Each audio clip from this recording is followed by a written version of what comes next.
up on the right here with Austin.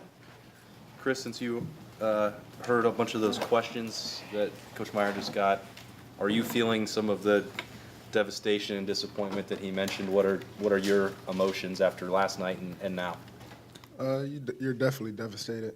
You know, whenever you have, so many guys, internally, as a man that that you put so much work in, and you're so invested.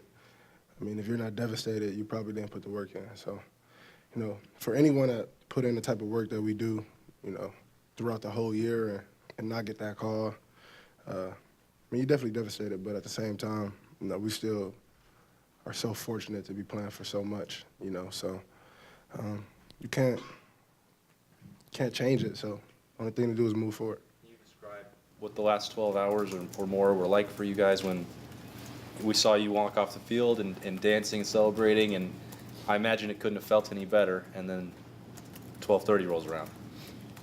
Yeah, like I said, you can't change it.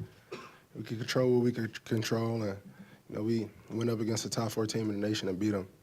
So last night we were feeling good, and today, as everyone, we found out that we didn't get that close call. Third row right, Nick. Talking to you guys last night, it seemed that you guys sincerely believed that you were going to get in. Was there some element of surprise to this? I'm sorry. I think so. We all thought we were in.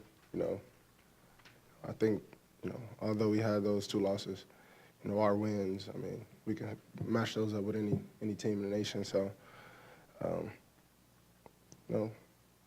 we weren't in control of the committee. We were in control of our play.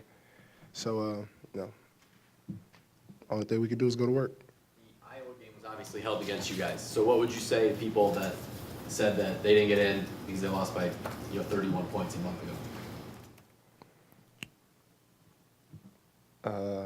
I don't really know how to answer that. Honestly, if you can look at another team and say, they're just so much better than Ohio State, that's the only thing I can say. I believe we're a top 4 team in the nation. Third row left, Dan. As somebody who's a veteran, and I'm sure you've been through disappointment and devastation before, what's kind of your message to maybe some of the younger guys who maybe are going through this for the first time? Everyone's going to be devastated. You can't, for anybody to be a competitor, have a burning desire to be great, have a competitive spirit about themselves, you want to be able to play for that. So you can't really tell someone to not, be devastated. But the one thing we can do is next time we put on those pads, we can get to work. And that's the only way it's going to feel better. It's going out there practicing and looking at our next objective. We can't continue to look at the past, can't continue to look at, what happened throughout the season and why this is happening and things like that. But the one thing we can do is get back to work. Do you think that devastation can be channeled into working even harder, playing even better over the next 4 weeks? Yeah, for sure. I think we've all seen that with this program throughout the years, no matter what happens, we put our head down and we work right through it and come out the other side of it, usually winning. So the only thing to do now, like I said, is to go to work with my brothers and this coaching staff. Front row right, Tim. Chris, what do you know straight up when I say USC? What's the first thing that comes to mind?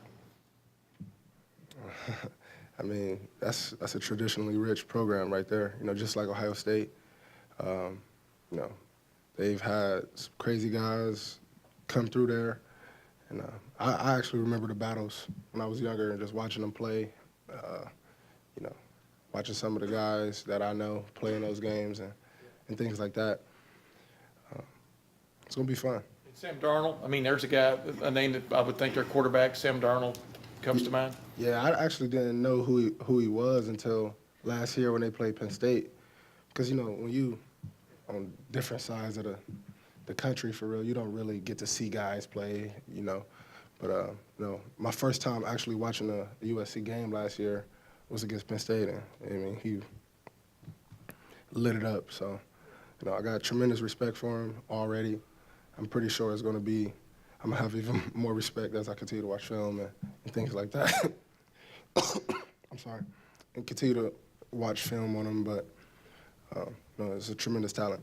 Well, let's think. You guys won your last 4 games. You beat 3 teams that are in the final 15 or 18 of the CFP rankings. But the committee, I mean, they brought up that 31-point loss. Is this kind of thing like you guys put that behind you, but other people can't? I mean, what's that feeling like? You know what I mean? I mean, we never really put. That was always gonna be there no matter what. You know? Yeah, well, you know, when you have a resume, just like, you know, a job resume, you turn it into, you know, an employer. They look at the whole resume, you know, so that's how we look at ourselves as well. You know, we don't just watch film on what happened the last week. We watch film throughout the whole year because, you know, that's how teams that we're playing are going to attack us and things like that, see what we didn't do right. So, you know, we've always, you know, sort of looked back at it, see what we could fix from that. But at the same time, we don't dwell on the past here, you know. We have too much things to fight for moving forward that we can't do that. So, that's it. Right, Bill? Tim kind of took my question, so I'll ask you this one. The idea of, I got 10. of seniors or guys considering going pro, skipping this bowl game, do you think that's even a remote possibility with this team?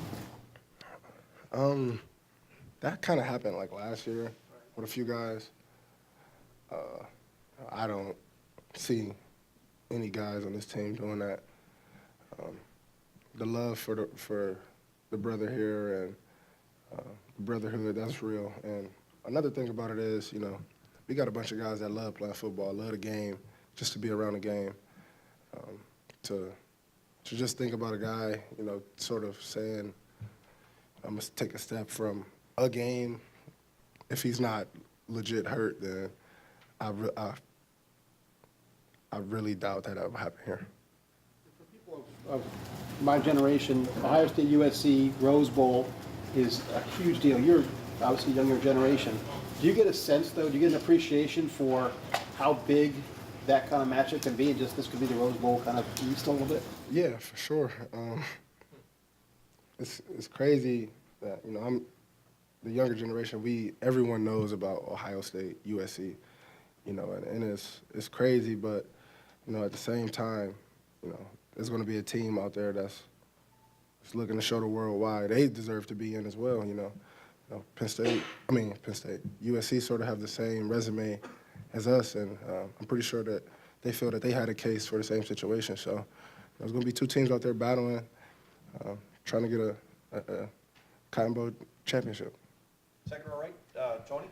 Along those lines, you're disappointed, obviously, but when you see that you're playing USC, do you perk up a little at that point? You know, everyone's devastated, but we're definitely excited to be, you know, blessed with the opportunity that we have. You know, a lot of teams can say that they're going against a top-notch team like they are with us and how we are with them. You know, it's going to be a hard-fought game, and you know, we're excited. Do you expect to maybe want to show the committee that they got this wrong? I don't really think that will help much now.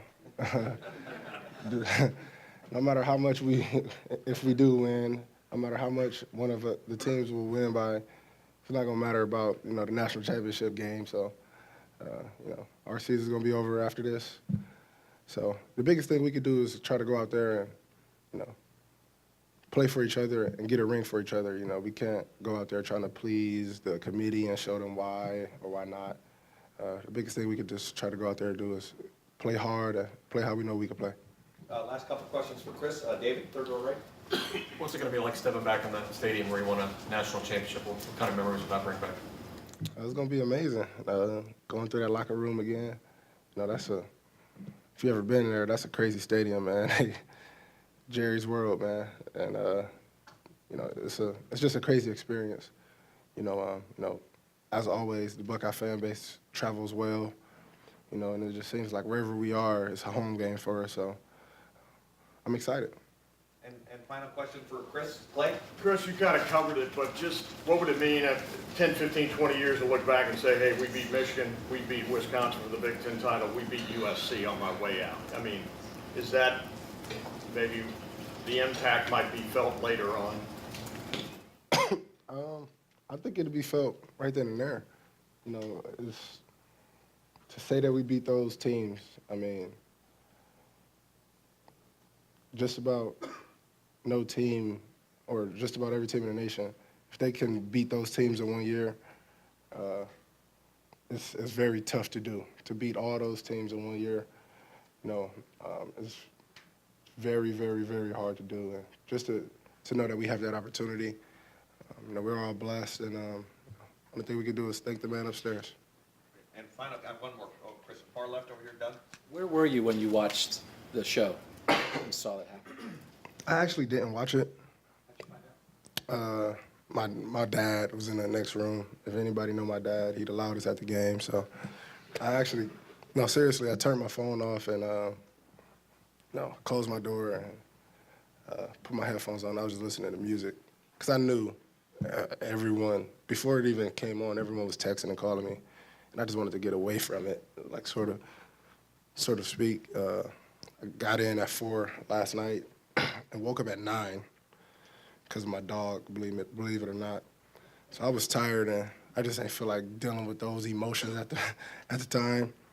And of course, my dad comes in the room, and you know, he's all mad and hype. You would think that he played for Ohio State, but yeah, that's how it kind of happened.